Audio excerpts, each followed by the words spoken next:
House prices can only go up. That was the belief. Not always said out loud. Not always written in a contract, but it was sitting underneath the entire system. So, to answer the question in the title, no, prices cannot only go up. And in 2008, millions of people found that out the hard way. Families lost homes, banks collapsed, governments panicked. Countries that looked rich suddenly looked fragile. And ordinary people who thought they were making sensible decisions discovered they had been standing on top of debt, leverage, and wishful thinking. The 2008 housing crisis was not just a story about bad mortgages. It was a story about what happens when an entire society starts treating rising prices as proof that risk has disappeared. Here is the uncomfortable part. Most people caught in the crisis did not wake up one morning and decide to gamble with their future. They wanted normal things: a home, security, a better life for their children, a chance to stop renting, a way to build wealth. And that is what makes the 2008 crisis so important. Because the most dangerous financial traps do not always arrive looking reckless. Sometimes they arrive looking responsible. A mortgage, a promotion, a bigger house, a bank saying yes. And then one day, the music stops. Let's start in the United States. For years before the crash, the American housing market felt almost magical. Home prices were rising. Credit was easy. Banks were lending. Mortgage brokers were busy. Real estate felt like the safest path to wealth. People were not just buying homes to live in. They were buying second homes, investment properties, flips, new builds, bigger homes. And homes they could barely afford because the assumption was simple. If it gets expensive, refinance. If you cannot afford the payment later, sell. If the price rises, you win. And for a while, that logic seemed to work. Imagine a family in Arizona in 2005. They buy a house for more than they originally planned. The estate agent tells them the neighborhood is booming. The mortgage broker tells them they can refinance before the higher payments arrive. Their friends say, "Congratulations, you're finally on the ladder." And when the first few months pass, nothing bad happens. That is how risk hides. It does not always punish you immediately. Sometimes it rewards you just long enough to make you trust it. I remember standing in the kitchen the day we got the keys. The countertops were cheap. The garden was mostly dust, but it was ours.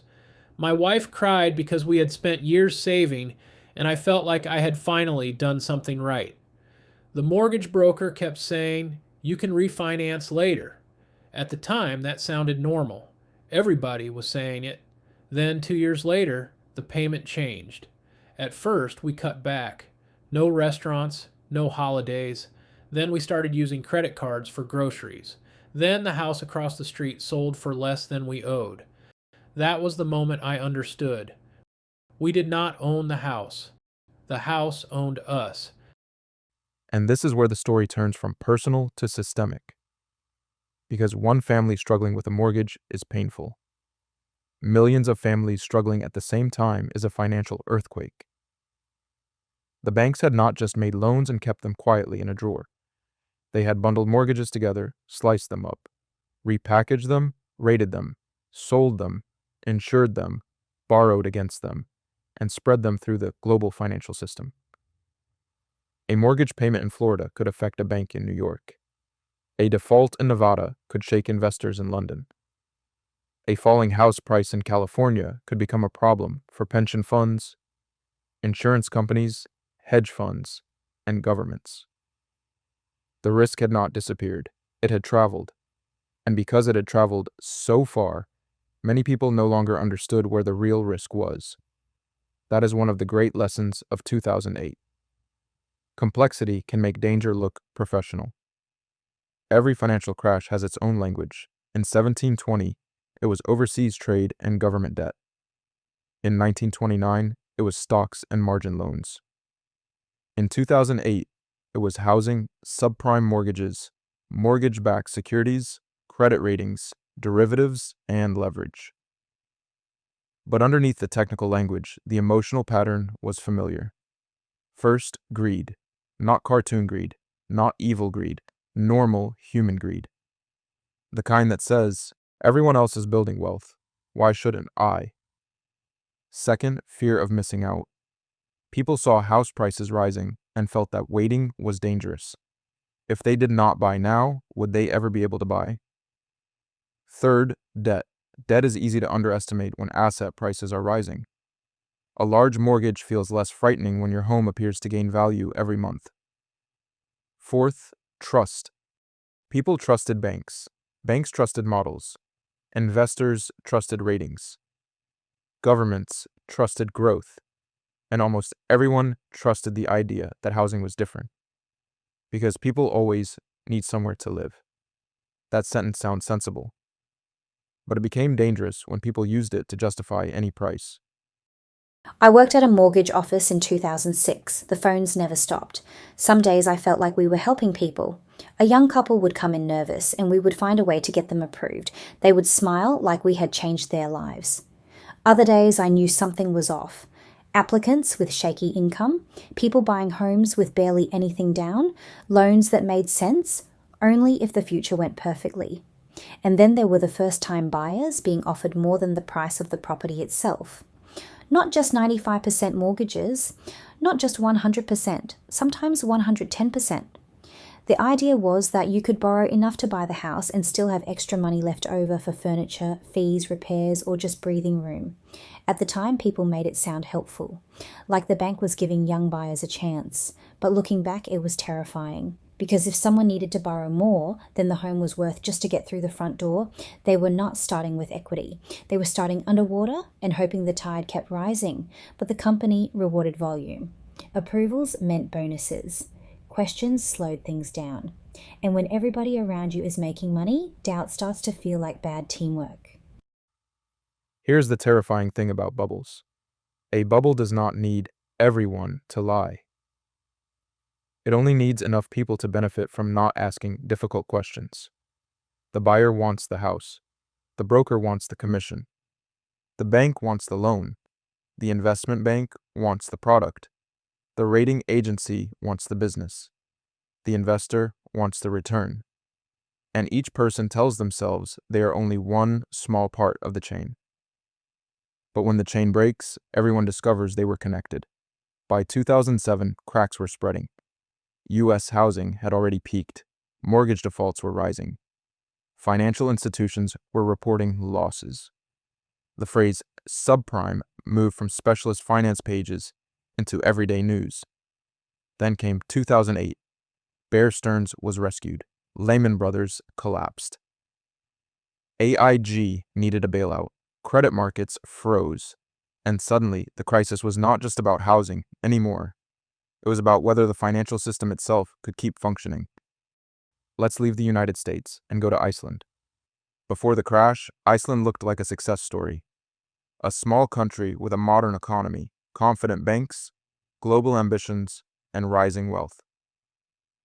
But Iceland's banking sector had become enormous compared with the size of the country. The banks borrowed heavily abroad and expanded aggressively. For a while, this made Iceland look rich, but it also made Iceland fragile. Because when a bank gets too big for its country, the country may not be able to rescue it. That is exactly the kind of detail people ignore during a boom. When everything is going up, size looks like strength. But during a crisis, size can become the problem. I lived in Reykjavik and worked in a hotel. Before the crash, people talked about money constantly. New cars, foreign holidays, bigger flats, bank jobs, bonuses. It felt like the whole country had been upgraded. Then everything changed so fast I could barely understand it. The currency fell. Prices rose. Friends lost jobs.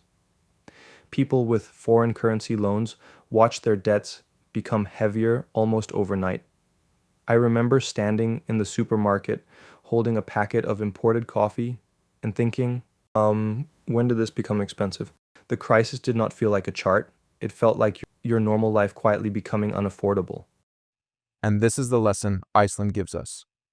A country can look rich and still be over-leveraged. A household can look comfortable and still be fragile.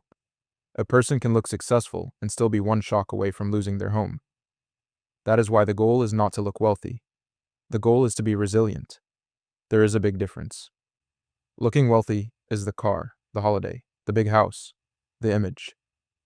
Being resilient is low fixed costs, cash reserves, skills, flexibility, and not depending on one source of income or one perfect economic outcome. Booms reward confidence, crashes reward preparation. Now, let's go to Greece. Greece's crisis was not the same as America's housing crash or Iceland's banking collapse, but it was connected to the same global storm. After 2008, investors became more fearful. They started asking harder questions about debt, deficits, banks, and whether governments could keep borrowing cheaply.